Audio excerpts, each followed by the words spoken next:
Assalamualaikum warahmatullahi wabarakatuh. Selamat siang dan salam sejahtera bagi kita semua. Sahabat literasi dimanapun Anda berada, selamat datang di studio podcast Dinas Perpustakaan dan Kearsipan Provinsi Bengkulu. Bersama saya, host Dono Saputri, yang akan membersamai sahabat literasi semua pada kesempatan siang hari ini beberapa menit ke depan dengan topik perbincangan pembangunan literasi di Provinsi Bengkulu. Sahabat literasi yang berbahagia, hari ini kami patut berbangga hati, patut berbahagia, karena saat ini di studio podcast literasi kami telah kedatangan sosok yang sangat luar biasa. Dengan segudang prestasi yang dimiliki, sosok Bapak yang mengayomi seluruh masyarakat di Provinsi Bengkulu, sosok yang ramah dengan siapapun, dan sosok yang memiliki senyuman yang khas. Langsung saja kita sapa tamu kita pada kesempatan siang hari ini. Beliau adalah Gubernur Provinsi Bengkulu, Bapak Profesor Dr. Hewan Haji Rohidin Mersa, MMA. Selamat siang Bapak. Alhamdulillah, gimana kabarnya hari ini Pak? Alhamdulillah sehat. Kita senang sekali pagi ini datang ke Dinas Perpustakaan Arsip Daerah terkait dengan Alhamdulillah. Jadi pembukaan pertama kali ruangnya sangat representatif. Saya kira ini menjadi media pembelajaran juga untuk meningkatkan daya dan kemampuan literasi kalangan ASN. Baik, terima kasih Bapak, betul sekali. Sebelum ke sini tadi mungkin Bapak sudah ada agenda ke tempat lain? Memang kalau dari pagi kita biasa itu kegiatan bukan di malam. Jadi kalau pagi awal berangkat kerja bisa siap tidak ada jam 9, bisa jam 8, sudah keluar siap untuk berangkat jam 5. Luar biasa sekali. Langsung berangkat ke sini, ya itu sesuai dengan agenda yang sudah disusun oleh protokol. Ini kita membuka jambore literasi di Dinas UPD Perpustakaan Arsip. Baik, terima kasih. Alhamdulillah, terima kasih lagi Bapak atas kehadirannya. Terima kasih karena sudah membuka secara resmi kegiatan Jambore Literasi dan meresmikan studio podcast literasi. Ya, Dinas Perpustakaan dan Kearsipan Provinsi Bengkulu. Kondisi interior ruang bukan bagus itu. Saya ada keberanian untuk mulai mengikuti perkembangan sekarang. Karena sekarang media literasi sekarang di samping memang podcast, orang sudah mulai berani. Tapi kalau dulu kan masih sangat konvensional, literasi baca buku, Ya, kemudian baca koran, yang betul-betul mainstream, artinya memang dalam bentuk hard copy. Sekarang orang dalam bentuk media seperti ini sudah mulai memang bergerak dan bertransformasi. Kemudian sekarang kalau dulu kan era-era orang masih pakai Facebook, nah sekarang udah mulai beralih ke podcast, kemudian TikTok, itu sekarang pesan kemudian apa upaya-upaya meningkatkan daya literasi, menciptakan aktivitas pemberitaan melalui konten-konten podcast, konten-konten TikTok ini justru sekarang menurut saya amati trennya itu luar biasa meningkat. demikian. Terima kasih Bapak. Berarti dengan perkembangan zaman sekarang sungguh sangat luar biasa Pak ya. Jadi memang kita harus menyesuaikan dengan kebutuhan perkembangan masyarakatnya. Kalau kita tetap statis bertahan dengan kita ketinggalan. Baik, terima kasih Bapak. Dan sekali lagi Bapak, ini tentu merupakan suatu kebanggaan tersendiri bagi kami dan terkhusus Bapak Kepala Dinas Perpustakaan dan Kearsipan Provinsi Bengkulu atas kehadiran Bapak pada kesempatan siang hari ini. Pak, boleh jujur nggak sih Pak? Boleh ya? Ya harus jujur, kita soal boleh tidak. Itu kadang-kadang pertanyaan ke saya mau kalau boleh Boleh saya jujur jujur, nggak, tentu Pak? boleh. Jujur Boleh, itu Pak, bukan ya? soal boleh dan tidak, harus. Aduh Pak ya, Iya. sebenarnya Pak, iya Pak, sebenarnya saya sangat gugup sekali Pak ini Pak. Karena apa Pak? Karena saya mendapatkan kesempatan untuk bertatap muka secara langsung dengan Bapak, dapat berbincang secara langsung dengan Bapak, karena saya pikir begini, di luar sana itu tentu banyak masyarakat Provinsi Bengkulu yang Kalau ingin orang mempunyai sudah kesempatan seperti saya Pak. sudah posisi membahas topik literasi, salah satu literasi dalam hubungan kerja, dimana itu kesetaraan, kemudian hierarki, pola komunikasi yang produktif, saya kira itu justru akan menghilangkan kecukupan, menghilangkan kecemasan, karena yang kita Seharusnya, lakukan Pak, ya. ini sebenarnya adalah suatu hal yang biasa dalam artian Ibu sebagai karyawan di sini yang tentu berkolaborasi dengan kebijakan gubernur, kemudian apa yang menjadi pemikiran visi misi gubernur coba Bapak Ibu sekalian terjemahkan di sini. Dan sebenarnya ini ruang membuat interaksi kita sebenarnya tidak ada lagi istilah kecukupan. Tapi ini baru pertama kali Pak. Tapi sesungguhnya di sisi lain itu manusia.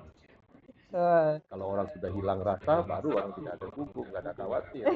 Benar Iya, sekali. nah, Tapi boleh Pak ya, ya jujur boleh. ya Pak ya. Harus jujur.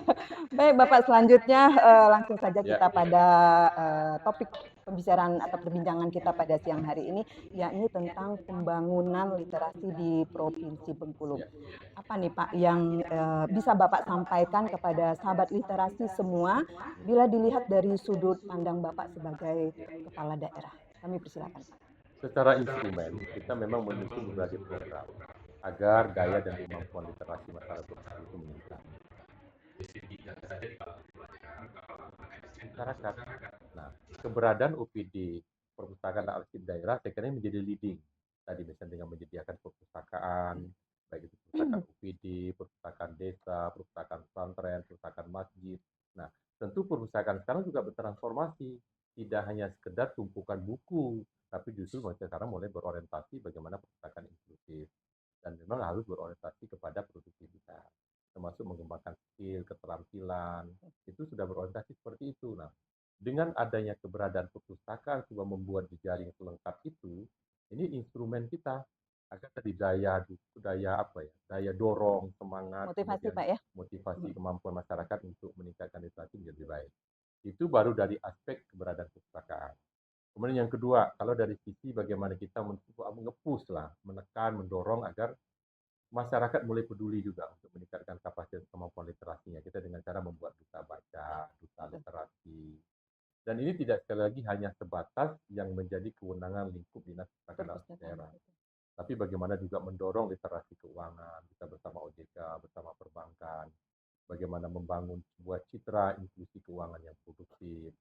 Kemudian tidak kalah pentingnya bagi anak muda sekarang namanya literasi digital, terkait agar bagaimana digitalisasi hampir dari semua lini kehidupan ini benar-benar bisa memproteksi kita, melindungi kita di satu sisi, tapi di sisi lain memudahkan kita untuk berinteraksi dengan dunia luar.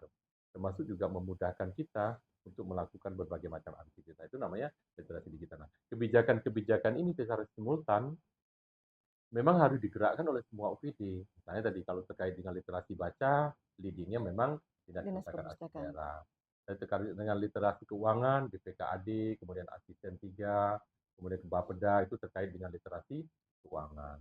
Kemudian ada literasi digital tuh Dinas Kominfo, bagaimana membangun semangat melakukan pembinaan, peningkatan kapasitas wartawan, itu bagaimana pemberitaan di berita-berita mainstream maupun berita-berita itu medsos, itu juga kita dorong. Nah, maksud saya seperti seluas itu, sekompleks itu yang harus kita gerakkan secara bersama-sama sebagai bentuk kebijakan gubernur untuk meningkatkan daya literasi masyarakat.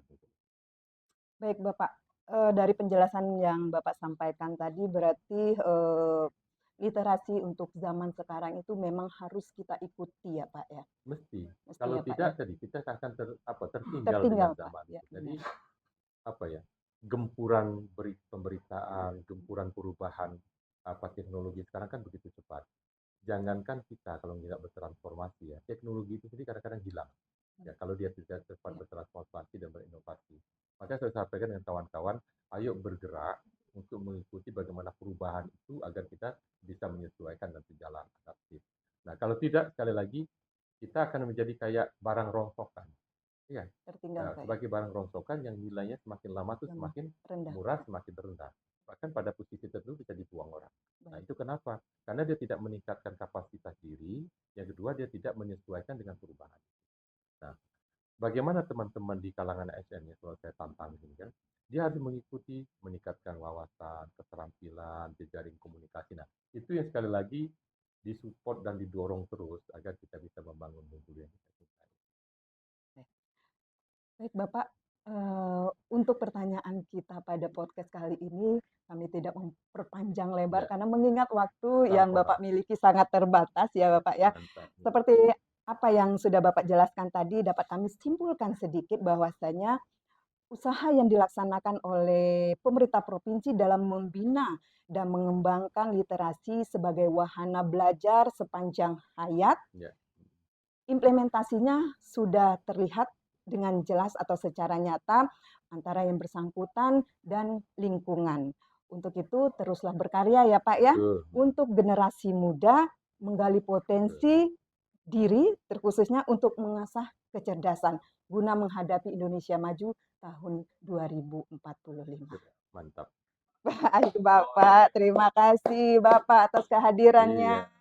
Semoga kita dapat berjumpa kembali di Amin. studio podcast literasi Dinas Perpustakaan dan Kearsipan Provinsi Bengkulu berikutnya dengan topik perbincangan yang berbeda.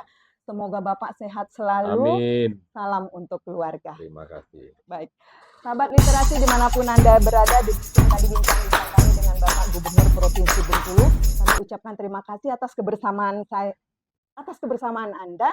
Saya Donalisa Putri, pamit undur dari hadapan Anda semua. Wassalamualaikum warahmatullahi wabarakatuh. Salam literasi. Salam literasi.